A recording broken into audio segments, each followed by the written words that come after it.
Oi, pessoal, tudo bem? Então, eu vou dar continuidade ao nosso curso sobre desacordos raciais.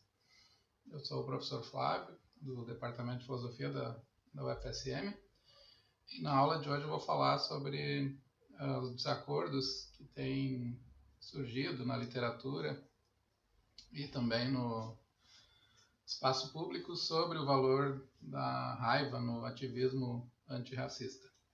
Tá bem? Essa é uma aula, então, que ela tem várias partes, né? Eu vou iniciar de uma maneira mais restrita, mais limitada, e depois eu vou expandindo com abordagem de outros problemas e aprofundando também as perspectivas.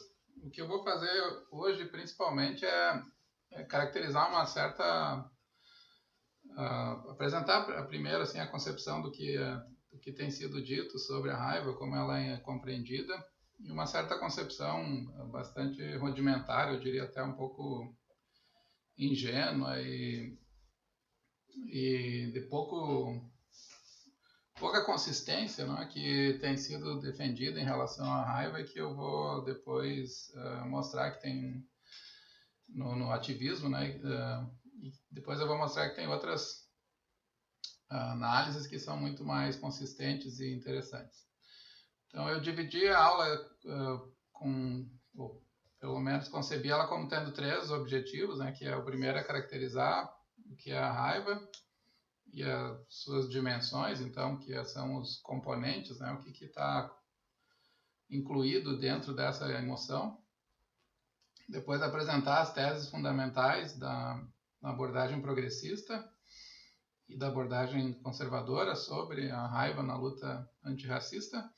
E o terceiro é caracterizar a abordagem conservadora mais, o que eu chamei aqui, mais rudimentar, mais ingênua, que considera a raiva como uma reação patológica e desconsidera o valor de protesto que a raiva pode ter, né, político, especialmente moral, né, contra a opressão racial.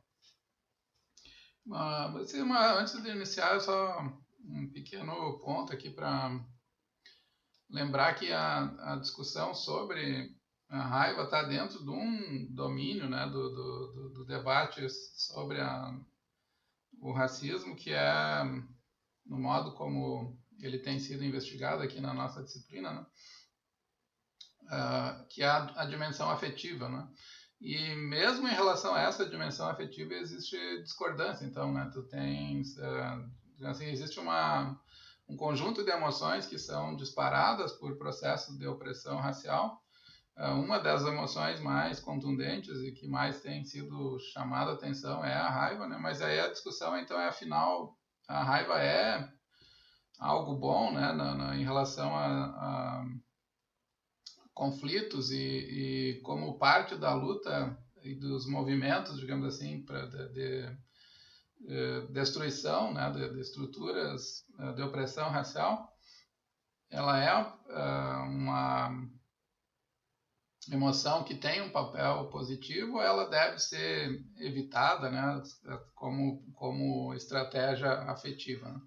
Então, nessas próximas aulas, o que a gente vai discutir é essa dimensão de como ela participa, de como ela pode ser compreendida, qual que é a função que ela pode desempenhar dentro da dinâmica de uma sociedade em que existe racismo e que as pessoas estão lutando, né, para destruir ou superá-lo. Eu vou começar pela primeira unidade, então, que é uma caracterização da raiva, né? Para se fazer uma caracterização da raiva, é importante ter uma compreensão mínima do que são as emoções. Então, eu vou começar por esse tópico. Eu vou falar assim muito genericamente, né, mas dos componentes emocionais, porque esses componentes eles são fundamentais, ou pelo menos a partir da análise desses componentes se torna possível compreender com mais clareza o que é a raiva, né, que é mobilizada, digamos assim, na luta contra o racismo.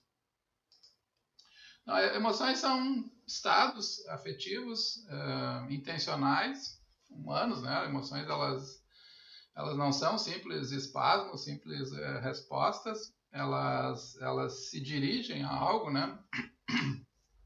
Algo que está, em geral, no nosso ambiente, né? E para compreender, então, melhor o que são emoções, a gente pode começar examinando esses componentes, né? Como elas são estados afetivos complexos, tem vários componentes. A gente, para entender melhor o que é uma emoção e como ela funciona, né? E como ela é disparada e o que ela pode fazer por nós e como ela pode nos prejudicar, em particular aqui a raiva, então é importante olhar para esses componentes. O primeiro componente mais visível, né, que muita gente acha que emoção é esse componente, né, é o chamado componente fisiológico, né, o componente de resposta da fisiologia humana, né, que são as respostas corporais. Então, por exemplo, esse aqui é considerem um medo, né, o medo, vocês imaginam que vocês estão numa floresta, e caminhando, não sei, aparece um urso, então imediatamente quando ele surge, né, o que acontece, né? O sangue, né, da pessoa corre para o músculo, os músculos do esqueleto, como das pernas, por exemplo, para facilitar a fuga. O corpo fica imóvel por um certo tempo, né, assim, para fazer uma leitura, né, do que está acontecendo. São microsegundos, né, tudo isso é muito rápido. E uma descarga hormonal muito forte, especialmente de adrenalina, é disparada para o corpo, né, colocando ele no estado de alerta. Então toda a nossa atenção se foca para a ameaça, né, e a pessoa está preparada, portanto, para fugir e já cognitivamente adaptada, digamos, para pensar qual que é a melhor estratégia de proteção e de sobrevivência diante dessa ameaça. Eu vou mostrar aqui um vídeo rapidamente para vocês terem uma ideia, mas é só para reforçar essa imagem, né, de como funciona o componente fisiológico. Vocês vão ver que o personagem ele grita, né, assim, fica num estado de tensão completa, quase como se fosse um pavor, né? E essa é a dimensão, então, que todas as emoções, né, tendem a provocar em nós.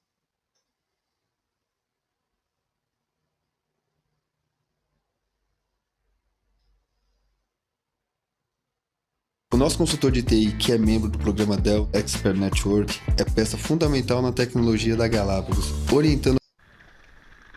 Aqui tem o vídeo, vocês estão vendo que são duas pessoas correndo numa floresta. Aqui vai aparecer um urso.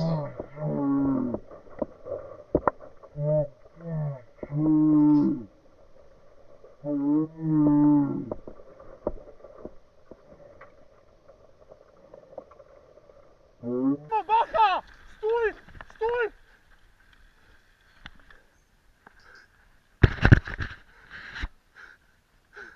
Aí vocês viram como o estado que a pessoa, né, fica, depois ele grava o grito dele, né? Ele fica assim, completamente acelerado, né, preparado para fugir. Então esse é o componente que eu chamei aqui de fisiológico do medo, né? No caso da raiva, então, a resposta corporal é um pouco diferente, né? O sangue ele flui para as mãos, fazendo que a pessoa se prepare não para fugir, né, como para as pernas, mas se prepare para atacar. Então, a ideia da raiva aqui é que a resposta fisiológica é uma resposta de agressão, que a pessoa vai procurar destruir, né, o que está causando ou que está disparando, né, um estado de raiva. Também aumenta a pulsação, né, e os músculos em geral nessa parte, não das pernas, mas da parte superior aqui do corpo, eles tendem a ficar inflamados, né, cheios de sangue para a pessoa atacar. Um segundo componente das emoções, então não fisiológico agora, né, é o componente que os filósofos chamam de componente fenomenal. Esse componente diz respeito ao conteúdo, ou à dimensão sentida das emoções. Então, além dessa resposta fisiológica, né, as emoções, elas têm, nós sentimos elas, né, ela tem um feeling, um certo conteúdo, sentido, que diferencia, que varia de emoção para emoção.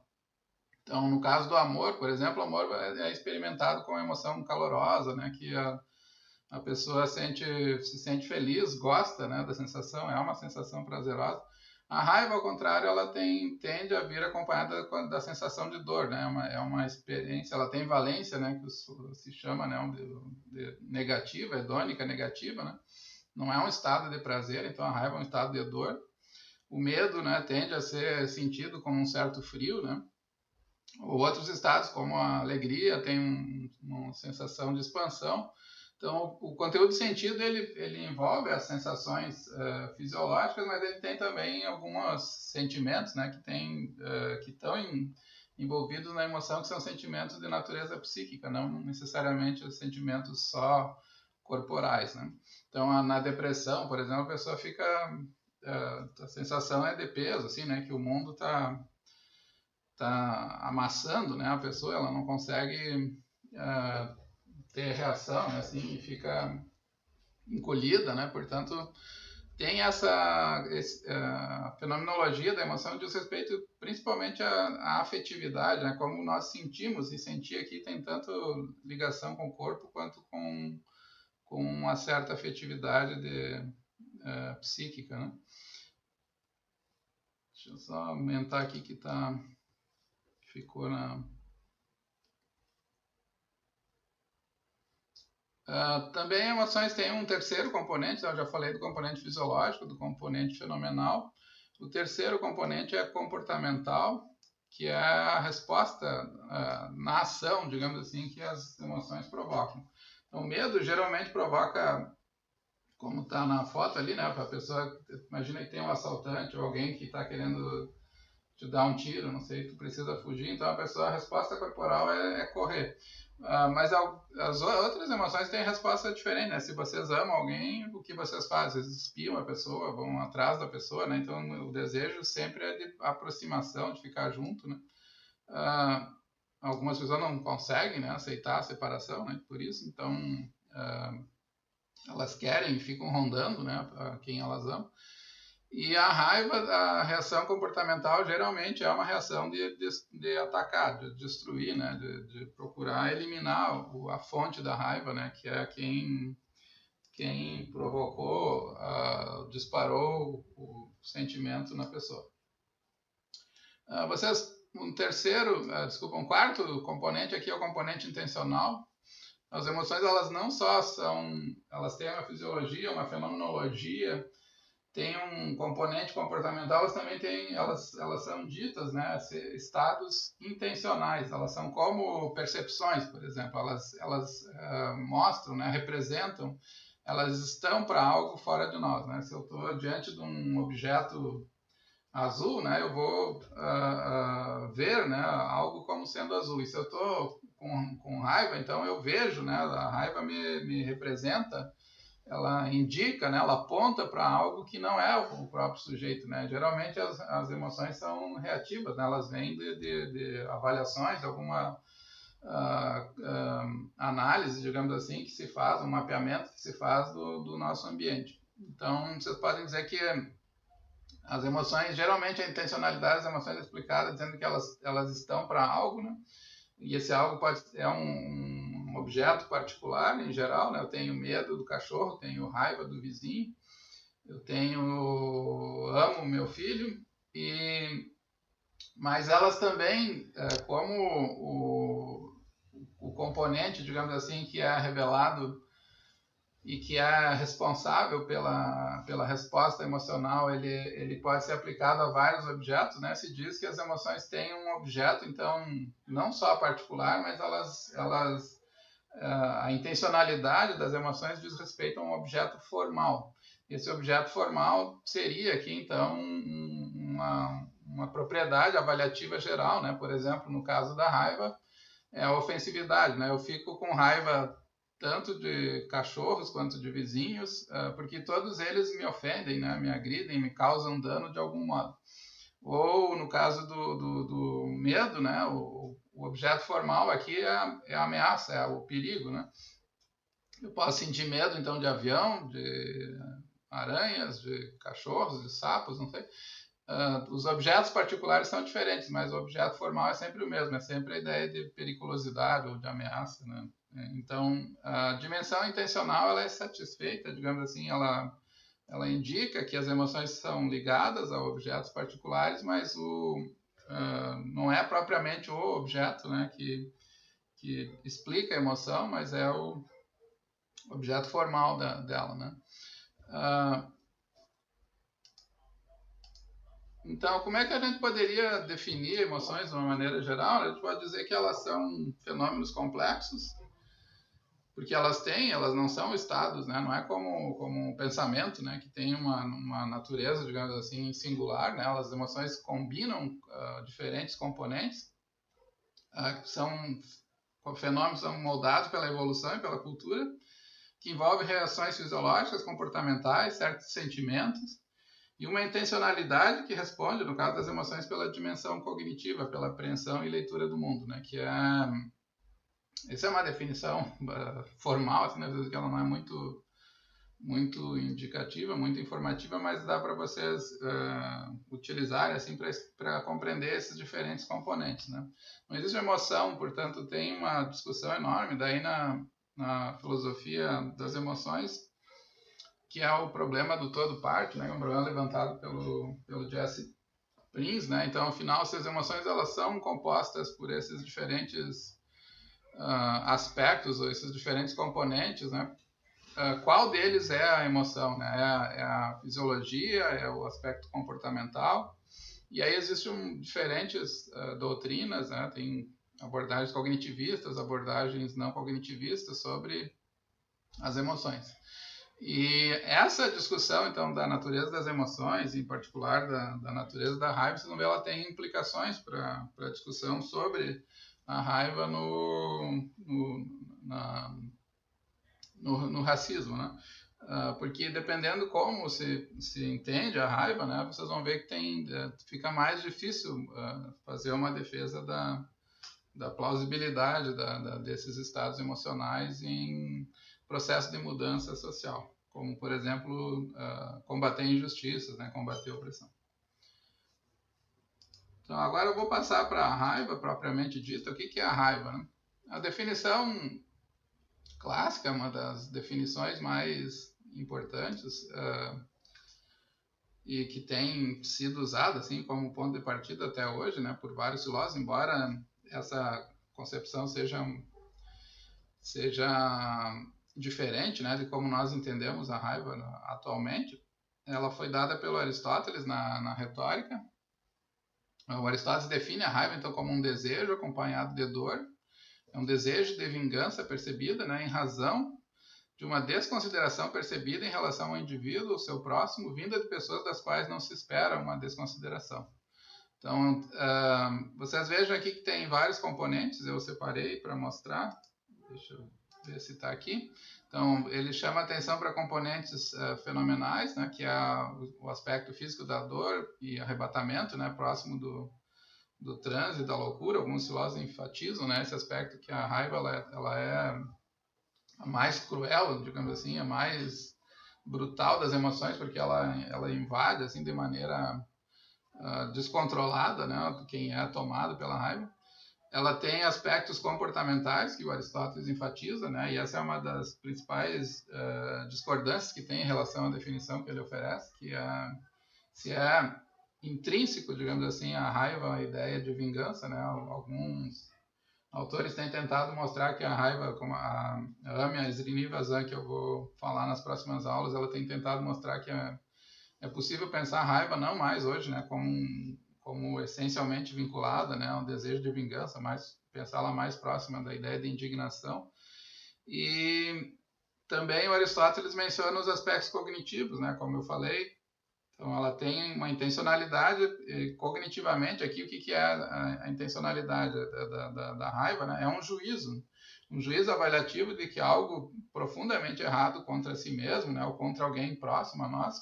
Então, eu sinto raiva, por exemplo, porque eu acho que o vizinho foi desrespeitoso comigo.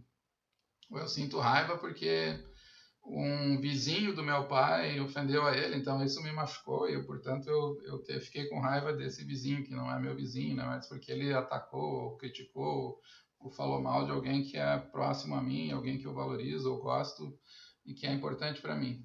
Então, ela tem, portanto, aqui vocês vão ver esse componente de tentar dar o troco, né, da vingança, tem na definição aristotélica, né? E é claro que no mundo antigo esse sentido tinha muito mais relação com uma certa cultura do valor próprio, né, da honra. Então, a ideia de devolver geralmente, né, de maneira física, ou desafiar a pessoa para duelar, ela era inerente, digamos assim, à compreensão da raiva. Hoje, esse componente ele tem a ver com outros sentimentos, né, e outros pensamentos.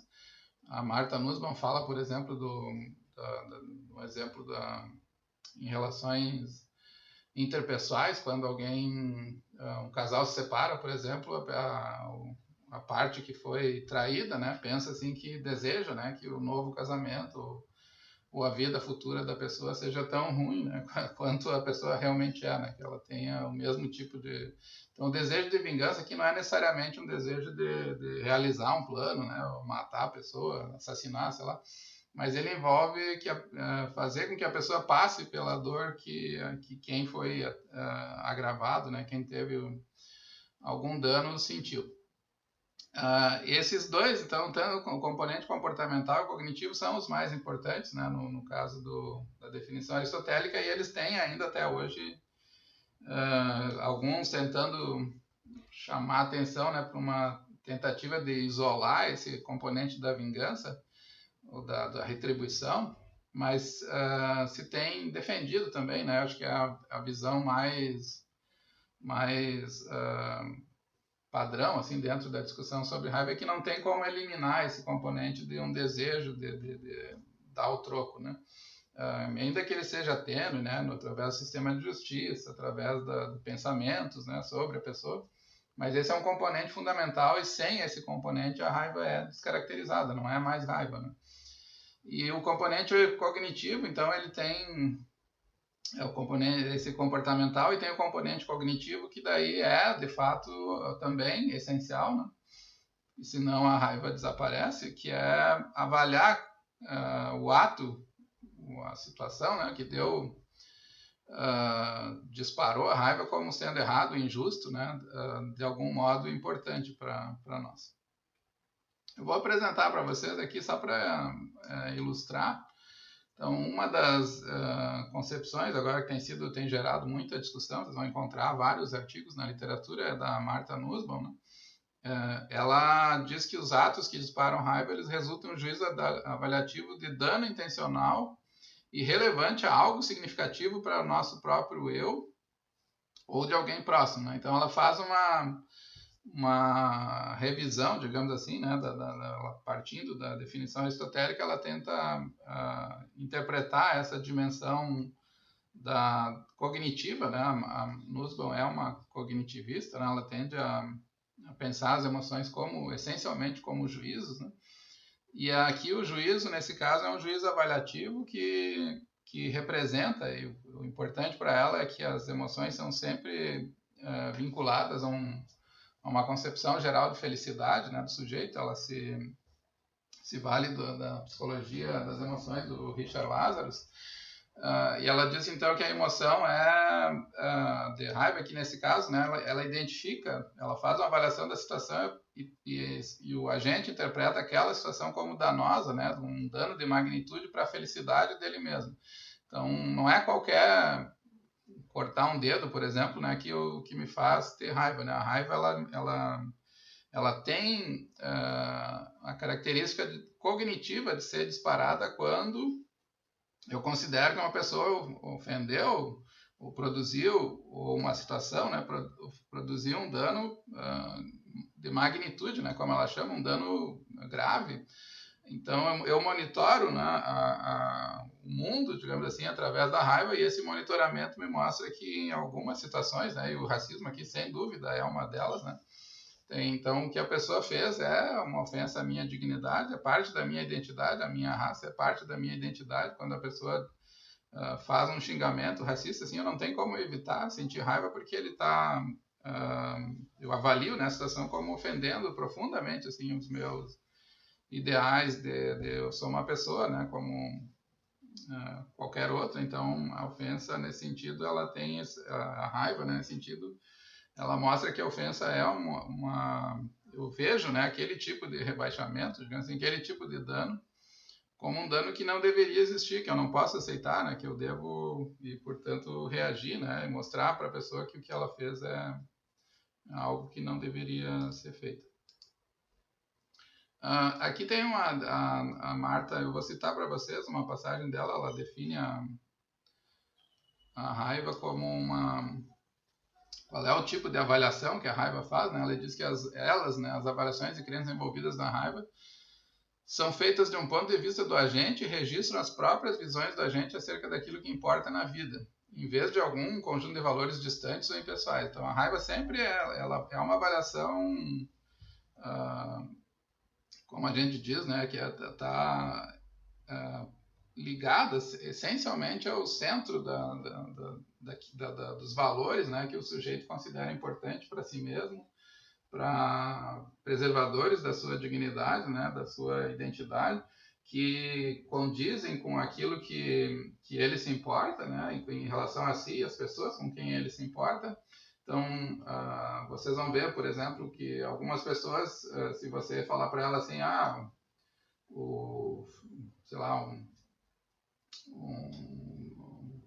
uma banda de metal os metaleiros são idiotas, não sei, ela não vai ter nenhum tipo de implicação para ela, porque não faz parte da identidade dela, né, se ver como metaleiro, como alguém que gosta, não sei, que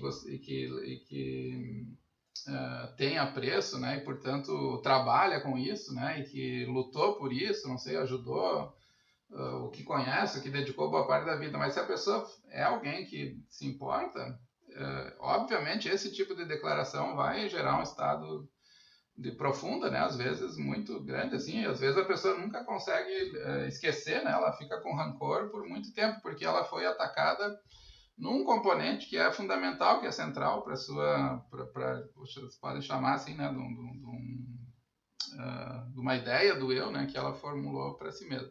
É isso que a Martha Nussbaum tenta marcar, né, com relação à raiva, de uma maneira assim muito mais detalhada, né, do que o Aristóteles. O Aristóteles faz uma descrição mais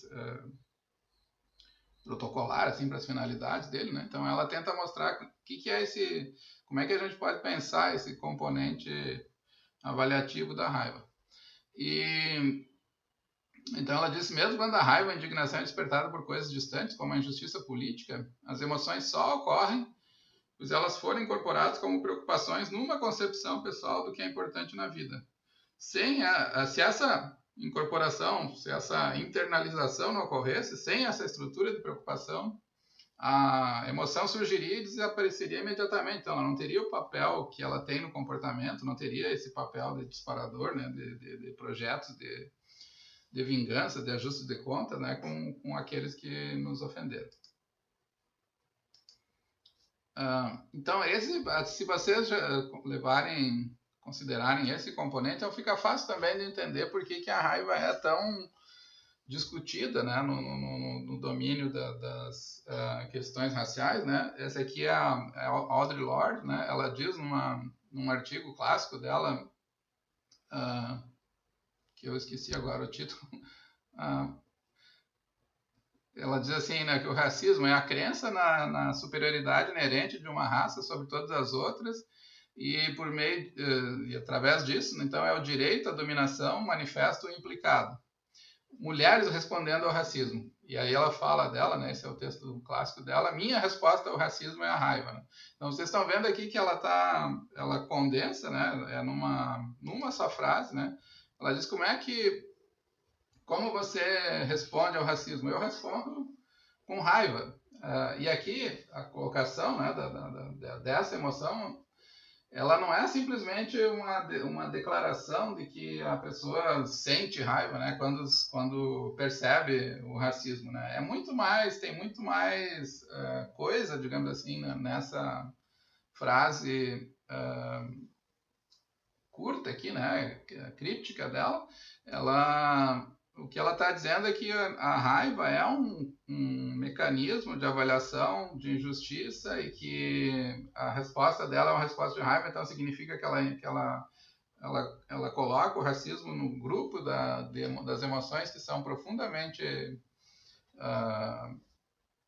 que atacam profundamente, né, a nossa estrutura do eu, da autocompreensão, e, portanto, sentir raiva é mostrar a própria dignidade, né, é reagir à opressão que o xingamento e que outros componentes do racismo são visíveis, né, no texto dela ela dá uma série de exemplos, né, depois eu vou voltar a falar sobre isso, não na aula de hoje, nas próximas aulas, mas tem uma estrutura do racismo que está diretamente relacionada, né, com estados como a raiva, né, porque são eles que detectam, eles que rastreiam esses estados, a presença desse tipo de ofensividade. Aqui tem uma outra citação dela. Ela diz: a raiva é uma fonte de energia, uma motivação positiva, uma força clarificadora nas lutas contra a opressão. Direcionada com precisão, a raiva é uma fonte poderosa de energia servindo ao progresso e à mudança, né? Então, ela não é simplesmente uma resposta fisiológica, né, como do medo, né, que é naquele exemplo do vídeo que eu mostrei para vocês, né? Ela é assim, né, uma resposta fisiológica, mas ela faz muito mais do que isso, né? Ela prepara, ela ajuda, ela identifica, ela sinaliza para o sujeito que algo e, portanto, ela motiva, dá energia, dá força, assim, ela carrega, potencializa, né, o que for necessário para reagir ao racismo. Tem uma fenomenologia aqui, os estudos de vários militantes que lutaram, né, contra o racismo, mostrando justamente como foi importante para essas pessoas sentir raiva, né, sentir um estado assim de profundo, de reativo, né, de indignação em relação à opressão para conseguir lutar contra estruturas racistas, né. Tem um artigo do Douglas, né, que é um texto do militante, esqueci agora, que foi escravo, né, que ele mostra que ele sentia essa raiva e um dia que ele enfrentou um dos capatazes da fazenda em que ele trabalhava, né, isso mostrou como aquilo mostrou para ele assim como era importante para ele conseguir se manter vivo e também para conseguir pensar estratégias, ter tido essa reação, né, raivosa em relação à opressão que ele vivia. Frederick Douglass, né, eu estava tentando lembrar o nome dele aqui. Então, dada essa caracterização inicial, a partir de agora eu vou passar a fazer um trabalho assim de colocar lado a lado como a gente poderia, né? Vocês conseguiram ver já, eu acho, em linhas gerais, assim, como que a raiva funciona, como que ela atua, né? E que trabalhos que ela pode fazer, de cognição e comportamentais, especialmente. Então, esses componentes é que vão ser utilizados na disputa, nos desacordos sobre o papel da raiva e sobre o valor da raiva, né, na luta antirracista. Então, existe uma leitura de conservadores, né, que tendem a criticar a raiva, né, porque eles focam na dimensão da vingança, né, da raiva como envolvendo agressão, ataque, né, e tem como uma visão progressista, né, que é essa que a Audre Lorde, o Frederick Douglass e vários outros autores que a gente vai examinar aqui tentam mostrar que a raiva funciona como um potencializador, como tanto moral, né, porque é ela que detecta a agressão, a ofensa, quanto do ponto de vista da motivação para a ação, né, e da proteção contra a opressão racial. Então, a primeira, em termos gerais, então, assim, a gente poderia resumir, né, a primeira componente, digamos assim, né, de leitura dos progressistas, né, seria dizer que a raiva ela é uma parte essencial e valiosa, né, do repertório moral. Então a raiva ela sensibiliza para a justiça, para perceber injustiças e para motivar por lutar por justiça, né? Então a raiva inicialmente ela é razoável diante da injustiça, né? Reagir com raiva, ter tanto na vida pública, né, quanto a própria emoção em si, né, dos sentimentos de raiva, eles são fundamentais. Se nós não tivéssemos eles, nós perderíamos algo importante, muito importante da vida afetiva, mas também, né, da preparação e dos passos, né, que nós temos que dar para lutar contra a injustiça. Então, um mundo sem raiva, digamos assim, vocês, os progressistas diriam, né, seria um mundo pior, porque as pessoas não estariam preparadas para fazer coisas que são importantes, né, como, por exemplo, destruir sistemas de opressão. É preciso mobilizar indignação, né? O mundo passaria em branco para nós, né, se nós não tivéssemos raiva, né, nesse sentido. Tu vê algo ruim acontecendo e tu não tem vontade também, nem não tem condições, né, de fazer nada para atacar esses estados, né, e estruturas, né, de opressão. E os conservadores, por outro lado, veem a raiva então como uma atitude moralmente, ela é intrinsecamente errada, porque ela está vinculada com esses desejos de vingança. Ela está infectada, né, como alguns dizem, por um desejo destrutivo, né, de vingança. E ela só é razoável, essa é uma leitura, então, vocês vão ver, tem uma leitura que absolutamente critica a raiva, né, então seria melhor que os seres humanos não tivessem essa emoção.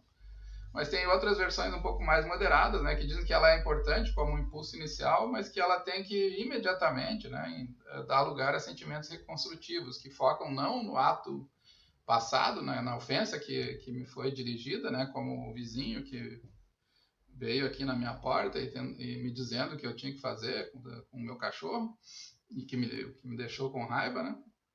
Mas então a raiva é aceitável, né, ou razoável, plausível, se esse sentimento de raiva inicial não der origem a uma raiva persistente, a um rancor que nos acompanha por muito tempo, né? Se ele for superado e originar sentimentos reconstrutivos, né, que focam no futuro, que focam na reconstrução e pensar assim, como que eu posso resolver essa situação de uma maneira, essa sinalização, né, como ela pode levar a algum tipo de ajuste, né, que vai melhorar a minha relação com o vizinho, etc. Então, uma outra formulação, uma outra forma, né, de colocar o mesmo ponto é dizer que a raiva, às vezes, nós temos boas razões, então nós nos sentimos injustiçados e existem formas corretas de raiva que podem permitir a conquista de justiça. Essa seria a visão progressista, né? E os conservadores diriam que a raiva, mesmo quando ela é correta, né, há uma série de razões para não alimentar a raiva, porque ela é destrutiva para o portador, então ela gera estados de rancor que, se forem alimentados, podem impedir a compreensão objetiva, né, da realidade, podem impedir planos de lutar contra a injustiça que foi indicada pela própria raiva, né? Então, a pessoa, no caso do racismo, a pessoa detecta o racismo, mas a raiva toma conta do agente, né, de uma maneira que ele fica com rancor, com sentimentos negativos, né? Então, com relação a brancos, que geralmente são a fonte, né, do racismo, e a partir daí então ela passa a ter um papel destrutivo, ela não ajuda, digamos assim, a ele nem a se libertar, né, da opressão vivida, nem a própria vida dele vai melhorar, né, porque o rancor vai fazer a pessoa ficar amarga, né, e sofrer, e sofrer, né, por isso. Então ela não seria boa nem para o sujeito e nem para a sociedade. Deixa eu ver se eu estou andando na direção certa. Sim. Então, uma terceira formulação, né, agora só enfatizando mais a dimensão positiva que progressistas têm ressaltado no desacordo, né, quanto ao valor. Então, a gente pode pensar assim, não tanto no nível mais pessoal, mas num nível de luta social. A raiva é um instrumento de libertação, ela ajuda, né, ela agita as pessoas para se levantar contra a injustiça, então ela pode ser, né, socialmente relevante aqui por motivar rebeliões contra a tirania, ou mobilizar pessoas, por exemplo, colocar em risco, né? Isso aconteceu várias vezes, a sua própria vida para lutar por direitos, né? Como Mandela, que ficou preso milhares de anos, né? Então ele foi inicialmente movido, né? Por uma reação de rejeição, né? De reconhecer uma ofensividade no sistema do apartheid que fez com que ele lutasse, né? No caso do Martin Luther King também, né? E você vê que esses personagens eles são interessantes também na discussão da raiva, porque eles ajudam a pensar na ideia de uma raiva, e eles têm sido reivindicados nesse sentido, especialmente pela Martha Nussbaum, né, para pensar uma raiva de transição, uma raiva que não fica presa simplesmente ao desejo de vingança, né? Ela tenta reconstruir, tenta encontrar, conceber estruturas que superem a opressão racial. Além dessa dimensão social, também um outro componente pessoal que tem sido enfatizado pela Céline Leboeuf, a professora na Flórida. Aqui tem uma influência grande da fenomenologia, especialmente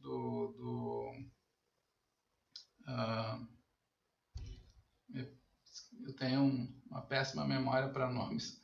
Daqui a pouco eu vou lembrar o nome do filósofo que eu estava tentando mencionar. Que ela diz que o olhar branco, né, pode conduzir as pessoas a se sentirem indesejadas, incompetentes, criminalizadas, sexualizadas, desumanizadas e até mesmo degradadas. Então a raiva é uma forma de preservar o sujeito desse tipo de invasão, né? Ela é subjetivamente importante porque ela restaura o sentido de dignidade, ela coloca a fonte, né,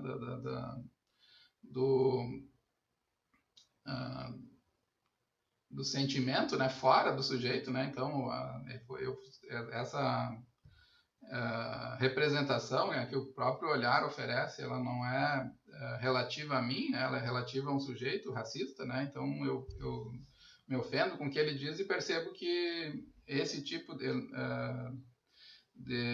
análise não tem, né, nenhum tipo de poder sobre mim.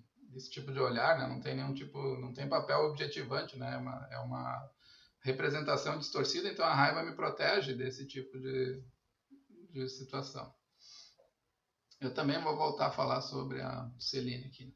Então, vocês poderiam dizer que, para finalizar, né, que a visão progressista ela termina, né, concebendo que um mundo sem raiva seria um mundo em que muitas injustiças elas passariam despercebidas, né, e portanto a raiva também é moralmente adequada, né, é uma força moral.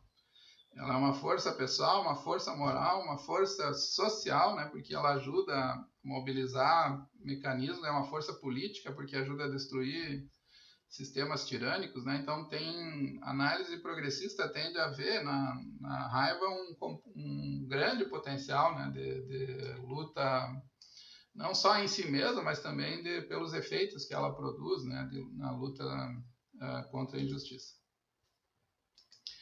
Não, mas o foco da aula de hoje, então, é principalmente a análise conservadora, né, que eu vou passar a caracterizar a partir daqui. Existem críticas progressistas, né, eu vou mencionar depois com mais vagar nas próximas aulas, né, alguns progressistas têm chamado a atenção porque a raiva, ela é tricky, né, assim, ela é traiçoeira, porque ela pode nos fazer mirar na direção errada. Então eu culpo a pessoa, ataco a pessoa, tenho raiva de uma pessoa, quando na verdade eu deveria direcionar a minha raiva para estruturas mais amplas, né, que geram o tipo de opressão que está sendo que eu estou sofrendo, né?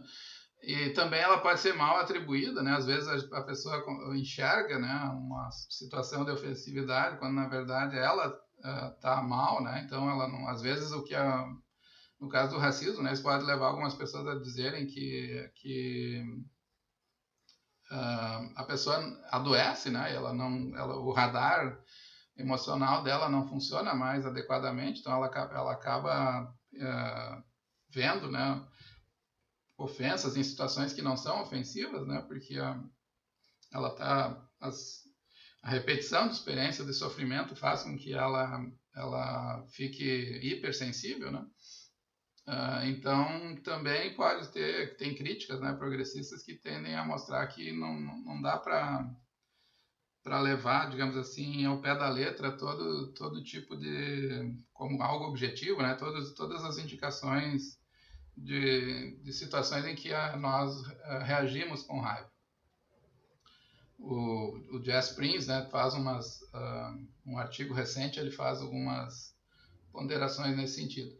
Mas progressistas, do modo geral, eles tendem a enfatizar, né, e aceitar que a raiva tem esse componente mobilizador e um componente que rastreia normativamente. Inclusive a Martha Nussbaum, né, aceita essa. Na minha reconstrução aqui, vocês vão ver que eu vou apresentá-la como uma conservadora, mas ela aceita esse papel da raiva como tendo um valor normativo, né? Ainda que ela reconheça que esse valor não deve ser levado, né? Ela tenta purificar a raiva do sentimento, do desejo de vingança, né? Mas ela aceita que se uma raiva purificada, digamos assim, tem um papel importante tanto na vida pública quanto na vida pessoal. E mesmo que então, para finalizar aqui com relação aos progressistas, mesmo que eles considerem que a raiva tem correções, né, ela precisa ser corrigida e precisa ser vista com certa atenção, eles aceitam, né, que ela seja algo relevante na vida social. Vou saltar aqui essa parte porque não é tão importante para nós e vai ficar muito longo. Eu vou agora centrar então que é o foco mesmo da aula de hoje, que vai na estratégia dialética aqui da disciplina. É importante para mim ter uma visão do que a gente está... Quais são as opções, digamos assim, de análise do valor da raiva, e aqui a análise conservadora, então, é importante porque ela vai nos ajudar a perceber como o que fez... Quais são os pontos, digamos assim, que os progressistas estão enfatizando para reagir, né, a essa análise conservadora. Então, ela tem 2 pontos, como está colocado aqui, né? O primeiro deles é a patologização da raiva, né? Então, se vocês lembrarem do que eu falei lá no início sobre os componentes da raiva, ela tem componentes que são ligados à resposta fisiológica e que são ligados à resposta comportamental. Mas a resposta comportamental, ela não é claramente cega, né? Se a Martha Nussbaum estiver correta e os cognitivistas estiverem corretos, né? Sentir raiva não é um fenômeno patológico, assim, de completo descontrole, né? A raiva ela tem componentes de juízo, esses juízos têm relação com os nossos valores, então nós nem sempre reagimos de uma maneira do mesmo modo e nem sempre situações há uma estabilidade, digamos assim, na maneira como nós reagimos em relação à raiva. Ela tem vários ajustes, né, de contexto para contexto, e esses ajustes são efeitos normativos, eles têm relação com a norma, com o modo como nós avaliamos, né, as situações em relação à nossa felicidade, ao tipo de dano que situações promovem. Portanto, não tem como dizer, digamos, que existe um componente causal, né, da raiva como um efeito causal definido, né, especialmente em relação a grupos, e vocês vão ver que é isso que os conservadores, com relação à luta antirracista, têm dito, né, como existe essa mitologia, essa mistificação do negro, do militante negro agressivo, do ativista agressivo, né, que é, na verdade, uma criação. Ela não tem, pela própria estrutura da raiva, né, não tem como fazer esse tipo de alegação. E ela, ao mesmo tempo, existem razões para defender essa visão, né, que eu vou tentar mostrar para vocês. Então, a primeira crítica aqui, o primeiro problema, digamos assim, né, a primeira característica da análise conservadora é que a raiva é uma patologia, é uma desordem, né, psíquica. Então, o militante na luta antirracista, ele é alguém descontrolado, ele perdeu o controle, né? Então a raiva não tem mais nenhum significado normativo, ela é simplesmente uma reação, assim, um espasmo, né, corporal de vingança, de luta, de destruição, né, sem nenhum significado normativo. E o segundo componente também, esse é um pouco mais moderado, mas ele implica em atribuir um erro instrumental, um erro prudencial, né? A raiva é pior para as pessoas que querem lutar por justiça, porque essas pessoas, em geral, elas são de grupos que têm menos poder, que são oprimidos, e, portanto, eles vão, no fim das contas, a pessoa que está reagindo com raiva vai acabar perdendo, né? Vai apanhar da polícia, vai ser presa, não sei, vai ter que responder a processo, vai ter ficha criminal. Então, todo o jogo da raiva, né, ele é um jogo em que o resultado tende a ser sempre negativo para a pessoa que manifesta, né, porque ela está numa posição de poder político, né, que é desfavorável.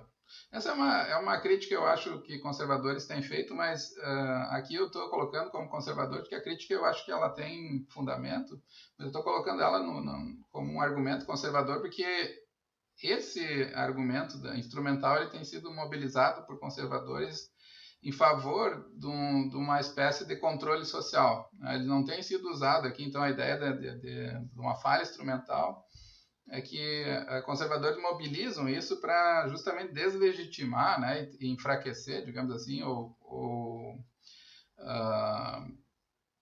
procurar fragilizar, né, digamos assim, o potencial que reações de protesto, né, mesmo raivosas, agressivas, poderiam ter. Vamos examinar então cada uma delas. Eu começo aqui dizendo então que o ativismo negro existe já, né? Essa é uma leitura minha, que está no livro ali que eu estou escrevendo.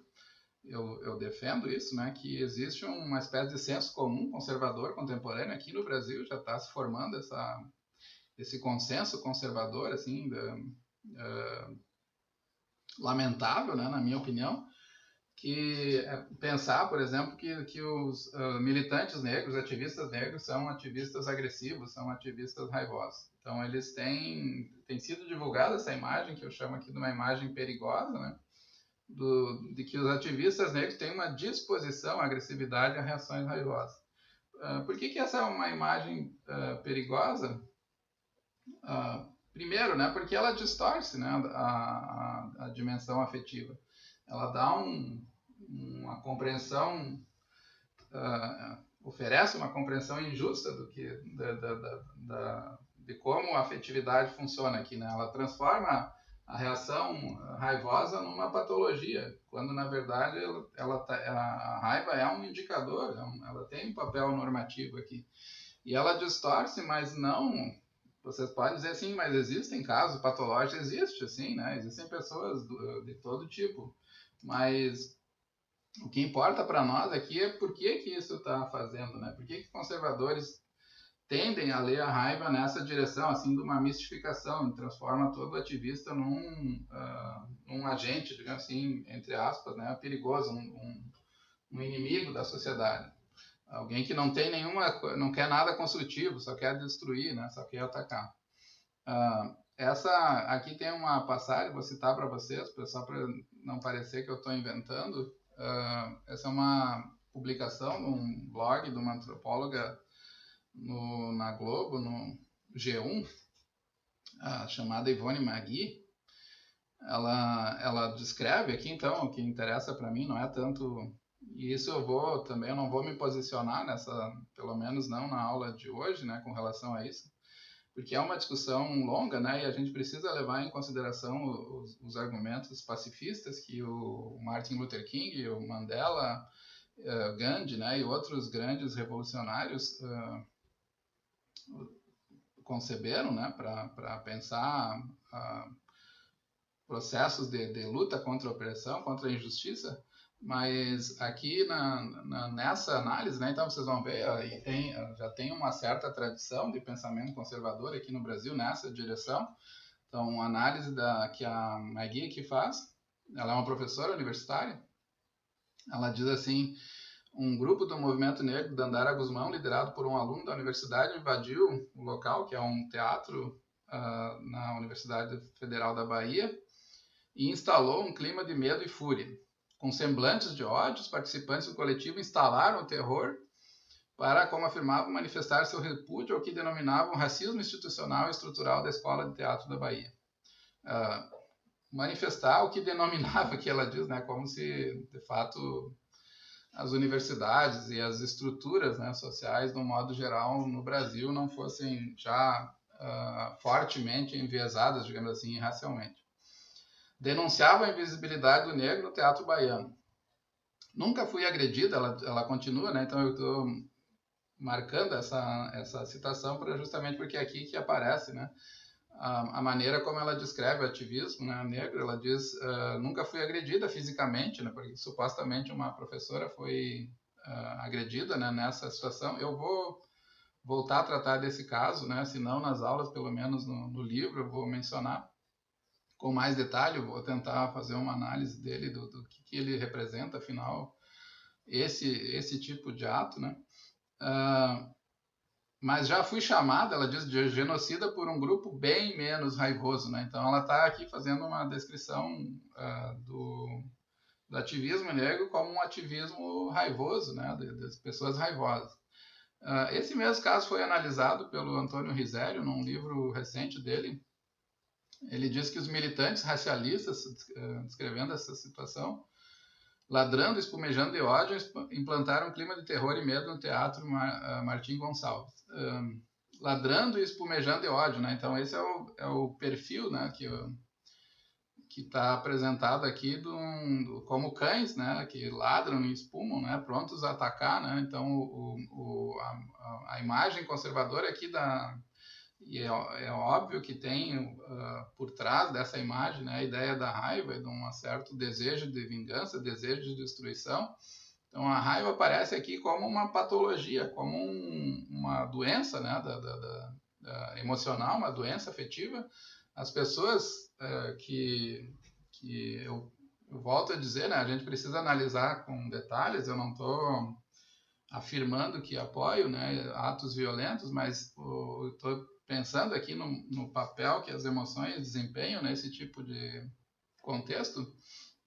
O que está sendo dito, né, o que está sendo caracterizado, né, qual é o papel da emoção aqui. A emoção é uma doença, né, digamos assim, é uma fonte, né, de violência, de desgraça. Portanto, ela não deveria, né, ações que são motivadas, digamos assim, né, o que tem como parte da sua estrutura cognitiva avaliações como essas que a raiva fornece, elas não são confiáveis, elas devem ser evitadas, né? As pessoas que invadiram o teatro desse grupo da Andara Guzmão, elas foram motivadas por um tipo de processo cego, irracional, segundo, né, essa avaliação conservadora, que não tem nada a dizer, né, do ponto de vista de injustiças sociais, né, porque nenhum dos dois, tanto no caso da Ivone quanto no caso do Risério, né, não tem nenhum contexto maior assim explicando o que se poderia ter, né, algum tipo de essa reação raivosa, como eles chamam, né, poderia ter por trás dela algum componente de denúncia, de protesto contra injustiças, como a Audre Lorde menciona lá no texto dela, né, lá que eu citei no início. Então eu chamo aqui que tem dois componentes. Essa análise aqui é principalmente brasileira. Vocês vejam que é algo que está circulando aqui entre nós, né, as versões críticas da Nussbaum, por exemplo, são muito mais sofisticadas, né? E também não tem muita discussão no Brasil sobre raiva no ativismo antirracista, mas o que eu encontrei assim circulando é essa coisa que eu chamei aqui de ingênua, rudimentar, né, porque ela transforma a emoção numa patologia. Então, o que eu formulei dizendo que transforma gritos de dor e protesto contra a injustiça em sintomas patológicos de descontrole, que resultam em comportamentos animalizados e bestiais, né, como cães que ladram. E essa é a imagem, né, que tem sido oferecida para pensar a raiva aqui pelos nossos, a raiva na luta antirracista pelos intelectuais brasileiros. Antropólogos, esses dois, pelo menos, até onde eu sei. E também tem uma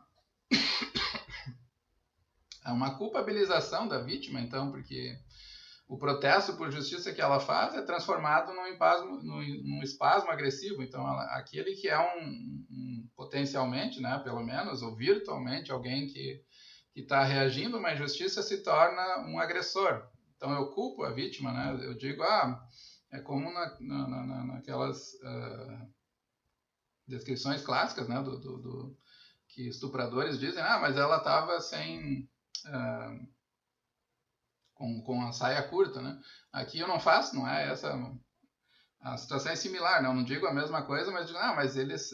olha como são agressivos, olha como se comportam mal, né? Nós temos que tomar alguma medida, não deixem essa coisa se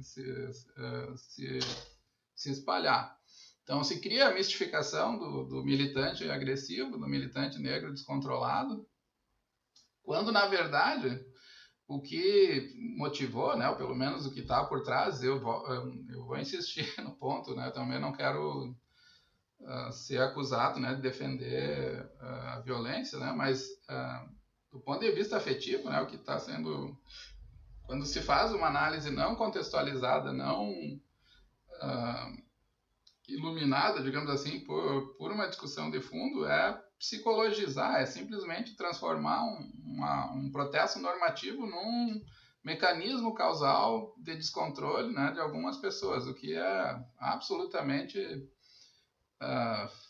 mistificação, é falsificação da realidade, né? E também essa culpabilização, transformar o protesto numa patologia, ela retira da pauta, digamos assim, retira do quadro de análise o papel importantíssimo aqui de discussão do que fez, o que levou essa pessoa, né? Quais foram as razões em última instância, que levaram ela a ter esse tipo de reação raivosa, né? Que aqui é a fonte a ideia, né, de discutir não a figura que reage, né, com raiva, mas discutir o sistema de opressão que levou ela a ter esse tipo de reação.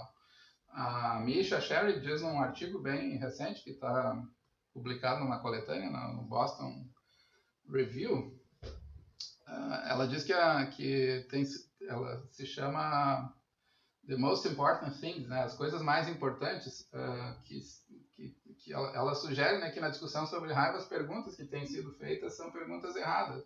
As perguntas deveriam ser dirigidas, né, não para esperar que as pessoas que tenham reações de raiva sejam cobradas, né, por isso, e se espere que as reações tenham racionalidade, mas perguntar se as pessoas, ou as situações, os contextos de opressão que geram estados de raiva, se as pessoas que são responsáveis por esses contextos estão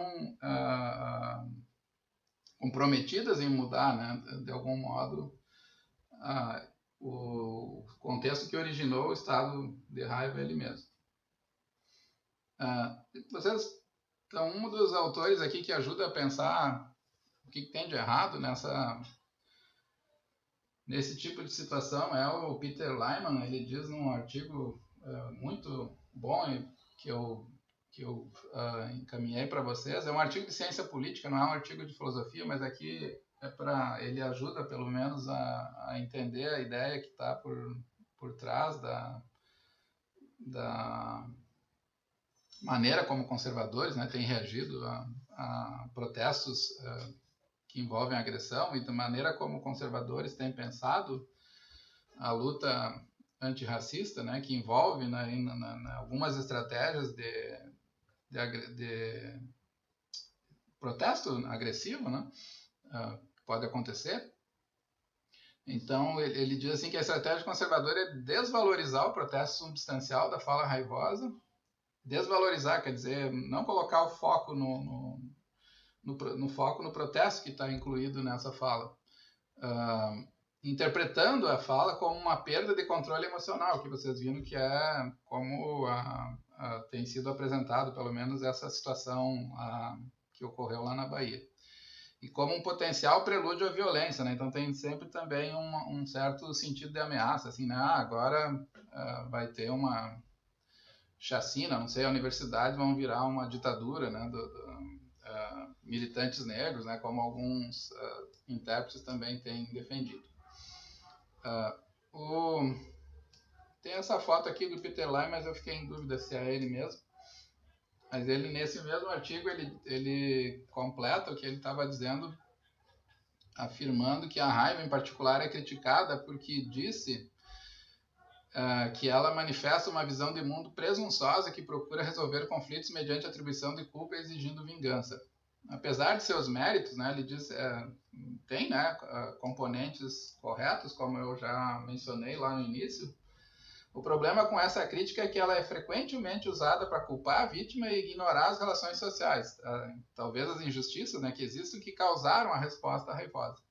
Então, tanto no texto do Risério, quanto na notícia ali que a Ivone Magui apresenta no site, não tem nenhuma contextualização, né, do que poderia ser justificar, digamos assim, né, embora...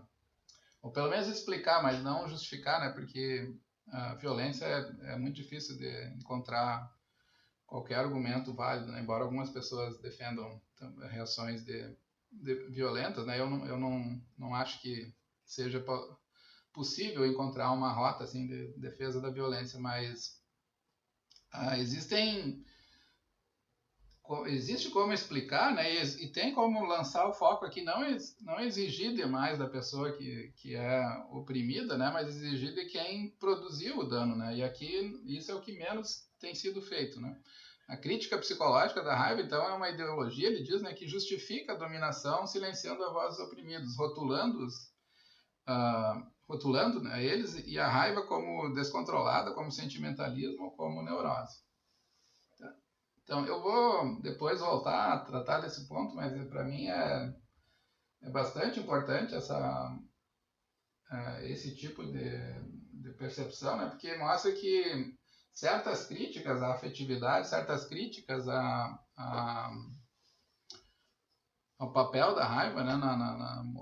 Tanto do ponto de vista moral quanto político, elas no fundo, elas cumprem um papel ideológico, né? Não é uma crítica, portanto, que se levada assim se lida, né, ela não tem uma preocupação racional, cognitiva, assim, de chamar a atenção. Olha, aqui nós temos um Estado, esse Estado nem sempre ele monitora adequadamente as circunstâncias, né? A crítica ela funciona muito mais para deslegitimar uma demanda justa do que apontar uma limitação, por exemplo, epistêmica, uma limitação moral, né, da própria raiva. Existem essas limitações, né? A raiva emoções não são infalíveis, né? Aquilo que as emoções têm um grande componente subjetivo. Então, eu posso sentir raiva em situações em que não é adequado sentir raiva, né? E eu posso sentir raiva das pessoas erradas. A raiva pode me colocar num ciclo de violência que não vai levar a lugar nenhum. Mas a crítica conservadora não está pensando em calibrar, digamos assim, mostrar que a raiva às vezes funciona, às vezes não funciona, e que o agente precisa ser cuidadoso, né? A crítica conservadora está pensando em deslegitimar, em desautorizar, digamos assim, né? Anular todo o potencial libertador, né? Que o protesto e que o conflito, digamos assim, assertivo, né? Pode oferecer. Então a raiva ela é transformada aqui num mecanismo causal. Ela compõe esse tipo de raiva, então na visão conservadora, ela é transformada num mecanismo causal e ela passa a ser concebida como um tipo de desordem psicológica, né? Um comportamento embrutecido que é incapaz de considerar a realidade de pessoas, né, que são incapazes de conceber a realidade com algum grau de racionalidade e ponderação. E vocês viram que isso é uma leitura para lá de parcial, né, de como funciona a raiva. Então, qual é que é o problema aqui dessa leitura conservadora ingênua, né? Vocês vão ver depois que a Martha Nussbaum tem uma leitura que eu chamo de conservadora, mas muito mais sofisticada. Mas essa leitura ingênua tem um primeiro problema, que ela olha só para o falante, né? E não olha para o ouvinte, então para a pessoa que, supostamente aqui, se vocês pensarem que existe injustiça racial, por exemplo, no nosso contexto aqui brasileiro, então ela tira a atenção das relações sociais, de poder e autoridade, e coloca a atenção toda na pessoa que está reagindo, que está protestando, e transforma a voz de protesto numa patologia, numa pessoa descontrolada, né? Quando na verdade o que ela tem um conteúdo normativo na reação emocional, e portanto, né, uma análise mais apropriada deveria considerar, né, não só a manifestação da raiva, que é o que tem sido feito, mas considerar o contexto político mais amplo que originou esse protesto, né, analisando se esses protestos são ouvidos, se aquilo que é levantado é silenciado, né, e contra quem o protesto é dirigido. Uma segunda crítica também conservadora que tem sido mencionada, aqui eu estou já encerrando a aula, diz respeito ao papel instrumental da raiva, né? A raiva tem sido tratada por conservadores, então, como sendo uma emoção contraprodutiva. Contraprodutiva em que sentido? Porque se a pessoa tiver uma reação agressiva diante do chefe, diante de alguém que ofendeu, geralmente essa pessoa vai ser tratada, ela vai sofrer mais, né, por ter a reação. Então, o ideal, ou pelo menos essa é a crítica, né, a tese é que a raiva é contraprodutiva, ela é ineficiente como um mecanismo de libertação, porque a pessoa vai ser colocada numa situação de confrontar um sistema em que ela tem menos poder, né, e esse sistema vai usar todos os mecanismos, como vocês conhecem por filmes e por experiências também, para culpar a própria pessoa, né, e para tentar livrar, né, digamos assim, os responsáveis, né, pela ofensa, pelas situações de racismo e tudo mais. Então, a reação, especialmente na forma de protestos violentos, ela tende a gerar ciclos de violência, eles dizem, né, e como negros são marginalizados e têm menos poder social, ela é instrumentalmente ineficiente para reagir. A reação de raiva, né, ela é instrumentalmente ineficiente. Então, tem vários protestos, né, vocês conhecem, que terminam com milhares de pessoas espancadas, mortas, né, com a força policial brutal. Nas relações interpessoais também, vocês veem pessoas sendo punidas quando elas revelam, né, o racismo de alguém. Então, a pessoa não faz nada, assim, mas depois, quando ela tenta conseguir emprego, alguma outra coisa, a pessoa que denunciou, né, ela tende a ser perseguida, né, e anulada nas suas demandas. Então, é contraprodutivo, né, em última instância, essa é a crítica conservadora. Então, parem de reagir com raiva, porque isso só prejudica vocês, não ajuda em nada. Como se a pessoa fosse a fonte da injustiça, né, como se a reação... essa é a Amy Srinivas, ela diz que existe uma dupla injustiça, né, envolvida nos grupos oprimidos, na luta por justiça, porque a pessoa, além de sofrer a injustiça, ela sofre da injustiça afetiva, né, de não poder manifestar sua raiva, porque essa raiva vai prejudicá-la, e ela tem que ponderar. Então se cria um paradoxo, né, de se ela pode ou não manifestar sua raiva, porque ela sabe que expressá-la tem consequências. Então, uma das formas aqui, a Amy não defende essa tese, mas ela formula a tese conservadora dizendo o seguinte, que a raiva apta, mesmo quando a raiva é justa, ela é apta, ela monitora adequadamente a situação, ela pode ser contraprodutiva, ela pode piorar a situação da pessoa raivosa e realmente exacerbar a própria situação que deixou a pessoa com raiva. Ela diz que é plausível, né, pensar, e isso é especialmente verdadeiro acerca das vítimas de injustiças sistemáticas, cuja raiva apta de sua opressão pode muito bem convidar a mais violência e retaliação. Sendo assim, as vítimas da injustiça frequentemente defrontam-se com um conflito entre sentir de modo apto à raiva e melhorar a sua própria situação, ou pelo menos não piorar, né? Elas têm que fazer um cálculo ali de quando essa raiva não vai se voltar contra elas, né? Então, a crítica conservadora aqui, né, é bastante parcial, novamente. Ela foca, né, no aspecto contraprodutivo, mas não levantando isso que a Âmia está chamando a atenção aqui, né, não levantando a injustiça, não levantando o paradoxo de sofrer injustiça e ter ainda que avaliar se é produtivo denunciar essa injustiça, né? A crítica conservadora tenta usar a contraprodutividade como um argumento para, digamos assim, desmobilizar, né? Ou não desmotivar as pessoas que consideram, né, como possível, como plausível manifestar, né, as suas reações de repúdio, né, através da raiva. Aqui também é uma outra passagem da Amy, ela diz um artigo excelente que depois no final eu vou... Vocês já receberam, os alunos receberam, né, mas depois nas próximas aulas eu coloco a referência completa. Ela diz que há algo moralmente insensível no grito de guerra, né? Não fique com raiva, isso só vai piorar as coisas, né? Tem algo errado, profundamente errado nesse tipo de alegação. Isso sugere, em primeiro lugar, que a violação não é tão má, algo como um problema prático para ser resolvido, em vez de uma ofensa a qual a sua vítima deveria prestar testemunho. Então tem, primeiro, né, uma certa abrandamento, né, da ofensa, e isso também sugere, né, em segundo lugar, que o local primário da responsabilidade por consertar, por resolver o problema, é a vítima e não a quem perpetrou, o autor, né, da ofensa. Realmente, tal orientação, então essa crítica da contraprodutividade corre o risco de obscurecer o fato que esse aviso, o aviso da raiva, é um bom aviso somente em virtude de arranjos sociais injustos, dos quais o crítico mesmo é frequentemente um cúmplice, né? Então ela tem a crítica instrumental, e na verdade toda a minha crítica aqui, a visão que eu chamei de conservadora e ingênua, né, toda ela é ideológica, ela tem, sobre o pretexto de defender formas, digamos assim, de luta social que sejam legítimas, não violentas, que sejam efetivas, né?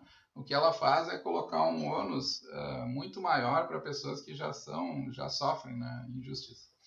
Então, qual é que é os problemas aqui que eu acho que a gente poderia marcar assim como defeitos ou como críticas, né, que precisam ser corrigidas nessa leitura patologizante da raiva na luta antirracista?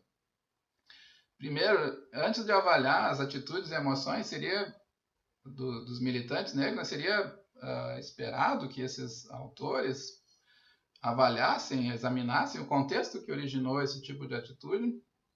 Em segundo lugar, né, a pergunta aqui não é se é mais ou menos racional sentir raiva, né, mas perguntar, por exemplo,